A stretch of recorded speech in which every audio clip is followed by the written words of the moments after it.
So I will start with the first lightning talk. It will be a bit connected to what Dominic said, but didn't find time to edit slides. So I wanted to tell about a few funny things in Python.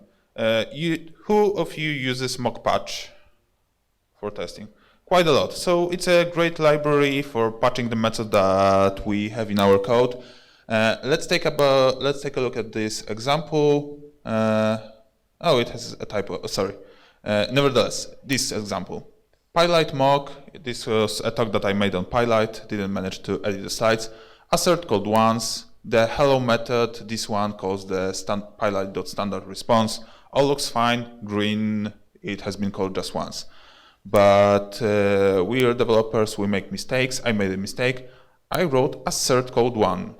So what happens in this case? It's all on red because of attribute error, because there is no assert code 1. But wait a minute, on the assertions, basically, these are magic mocks in the backend. So under the hood, you should be able to call any method on those. Okay, I can call asset code once. Maybe the reason is that this method should not start with the assert word. That's why asset works. And that's not true. I just wrote assert code once, and there's still an attribute error. Why is that? That's because in the documentation, it says that by default, if any attribute starts with assert or assert, will raise an attribute error in mock. And yes, it's in the code. It's a funny thing that, I don't know, somebody at some time thought that it's a good idea, that it's the most common typo that you can do. I have never done this typo. And let's put that into test. And it's not, changing that would not be a backward compatible. That's why it still stands there, even though it's horrible. And everybody who sees that says that it's horrible. But it just have to stay there for at least a few years, or probably to infinity. Magic. The hash, yeah, you all know what hash of -2 do, and you know that hash of -1 is -2, and you know what happens when you try to add true to the dict and all the stuff. But let's talk about one of other example. Like, it's one of my most liked examples. Two variables, both are lists with one element. Then we assign those elements like crossed to the first element of those lists. So what is A? It's just an ellipsis in 3 brackets. Logic. But in reality, A is indefinitely deep list. So what does A equals B to? Maximum recursion depth error, of course. Why is that happening? Because of comparing lists in Python. If you compare two lists, then you compare their first element. Like, first step is take first element of first list, take first element of second list, compare those. But if those are lists, then take first element of list first, and first element of second list, and so on, 256 times or even more. And is A of 0 equal B? Yeah, it is, definitely. And so what? Ellipsis object does not have attribute what. So what I wanted to tell with this presentation is that there are funny stuff going on in Python, and it is okay to assume that it makes sense, like the ellipsis with what, or with comparing the lists, but there is stuff that doesn't make sense, like assert, and we have to be cautious that there are traps like that in Python. Thanks. Okay, so, oh, sorry. Okay, one more thing about this what thing. So if we try to execute what, it says ellipsis object has no attribute what, right? But what Piotrek just showed me, that if you ask about it in IPython, it says object what not found. But anyway, what I wanted to show you is whenever you do help in IPython over something, or in Python actually, you will get the help of the object itself, right? But does anyone know what the hell is that backslash here? why are there backslashes? So we can even see this. Oh, sorry, slash, not backslash, forward slash. You can even see it here if we do range. So this is a marker that says that whatever is after this slash cannot be a keyword argument or something like that. So let's try, because range says that it has stop and start, right? So let's start executing it like this. And it will say us, range takes no keyword arguments. So that's the thing that slash stands for. But another thing I wanted to show you, let me clear that first, and let me show you a script written in Python, obviously. Well, maybe let me remove this thing. So in Python, it is possible to hook over the method that is called in Python whenever you create a class, and it's called built-in dunder build class. So you can write your own hook for that. You can override the built-in build class, and the second thing is just in a moment. I will show you in a moment. So let me close this file. Let me execute it. So now, this file also created a class, so we can see that this method actually launched, but we can create another class and see that again. And as you can see, it builds this class, and there's an argument that's function A, which was there under the hood, and obviously an argument that's the name of the class. And there are also keyword arguments because, well, you can pass something like this here, right? Well, maybe like this. Hope it will work.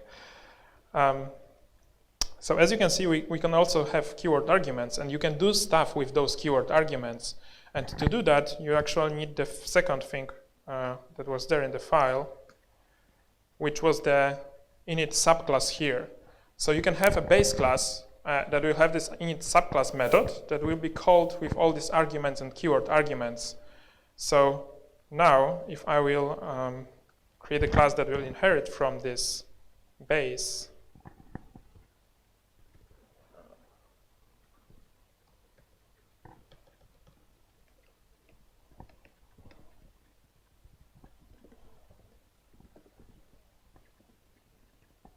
I can pass those keyword arguments and they will appear here. I didn't pass them further to the init subclass of the super class because it will say, oh, there are no arguments like this. Because, well, if you try it like usual, it won't really work because there is no handler for it. I mean, the init subclass itself doesn't take keyword arguments. But if you write your own, you can take those and you can use them. And that's all. Thanks.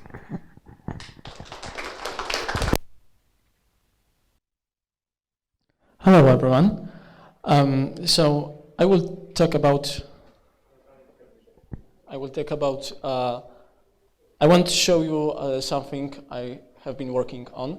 So, how many of you recognize those letters? Slam. Okay, it stands for simultaneous localization and mapping. Okay, and so there is one particular library called orbslam, which is contained here. And what it really does, I hope this video will work, is it takes image input and translates it to 3D dimension and calculates the position of the camera. And it's really cool, it's really nice, but this one was written in C and C++ and is terribly written. And if you would like to change minor things or tweak some things, then you cannot do it. You would have to rewrite source code, which is not nice, as usual. And so I found one lunatic who tried to do Python bindings for it. And it's nice, it looks nice, the API is great, but installing this is nearly impossible. I have found some hidden gist on GitHub of the author that contained some instructions of installation, which helped a little bit, but in the end I had to rewrite them. And then you can use this thing in Python. You still cannot change many things, but at least you have proper bidings. Then Arthur mentioned this guy. Do you recognize Geohot? Raise your hand. Okay, so this guy was famous because he hacked PlayStation, right? iPhone. Okay, cool. Yeah, and now he's doing a startup called Comma AI, and also he was streaming Slam coding on Twitch, and he had put some code on GitHub. He did all of that in Python. If you take a look at it, it's completely garbage because it was hacked, right? And he was streaming this for like 20 hours, and his flow of coding was really chaotic. That watching this was really painful. But anyway, his startup is doing something like a autonomous car, but using only using your phone when you mount it in your car and you plug it in and you hack all the software, and then it should automatically drive itself. Yeah, so that was where I was coming from, and I took his code and I rewrote great portions of it because I wanted to know the maths, what is happening inside, and understanding the math took me like 2 days and a week of refactoring this thing. So in the end, you can just download that my fork of his repository, and yeah.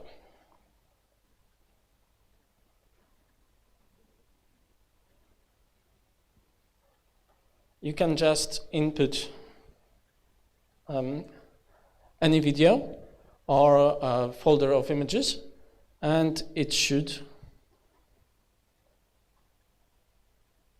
work and do this nice 3D picture, which you can browse with your mouse.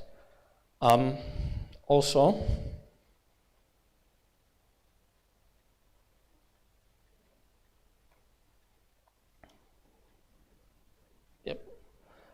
I wanted it to be a mystery, so I could ask you if you know what is that, but yeah, maybe you still don't know. Yeah, it's the kitchen right here. So I took this video on a break and uploaded it here. So anyway, the repository is here. You will be able to find it on Pykonik Slags, and this is part of the greater project that I have been working on to create like a robot that is actually an autonomic car. That's it.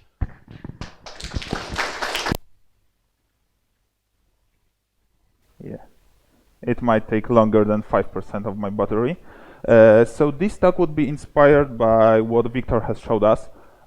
We all know that Polish language in the code is wrong, right?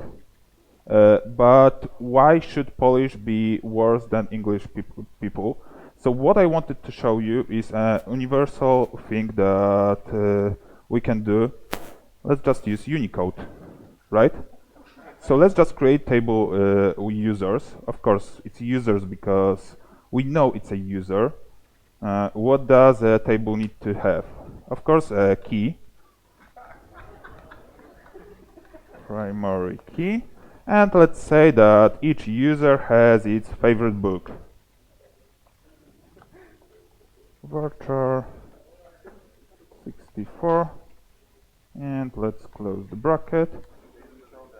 And I have just created a table. Okay, yeah, like, let's take a look. Let's insert something to that table. Let's insert into users, index 1, and what's my favorite book? Let's say Lord of the Rings, for example. Yep. Yep, values, of course. Values. Okay, so let's select everything from the users, and there am I.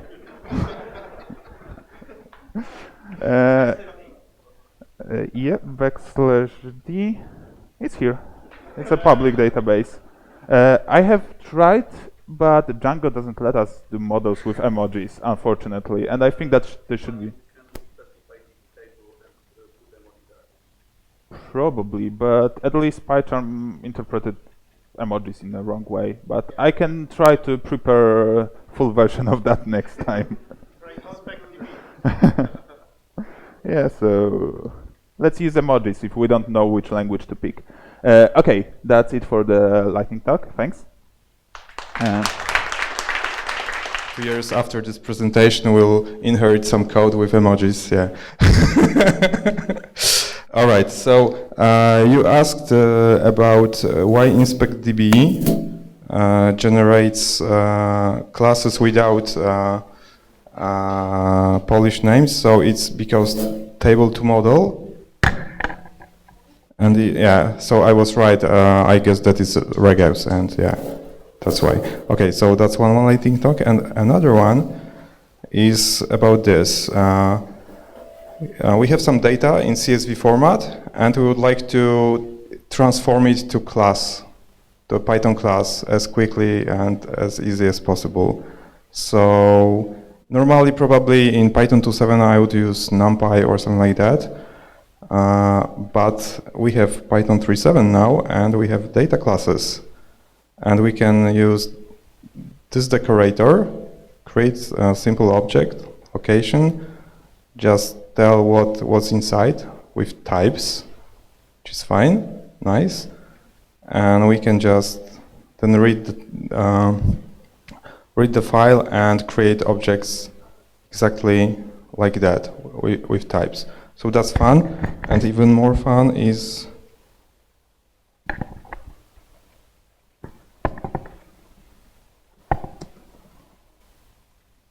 yeah, we can have extra string, but it won't work.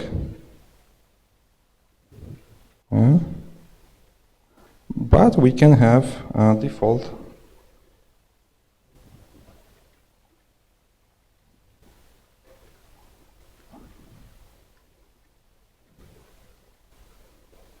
Yeah, and this works, and we have nice class based on some data source in just a few lines. That's all. If you haven't tried it, I use it already on production, so that's fun. Thanks.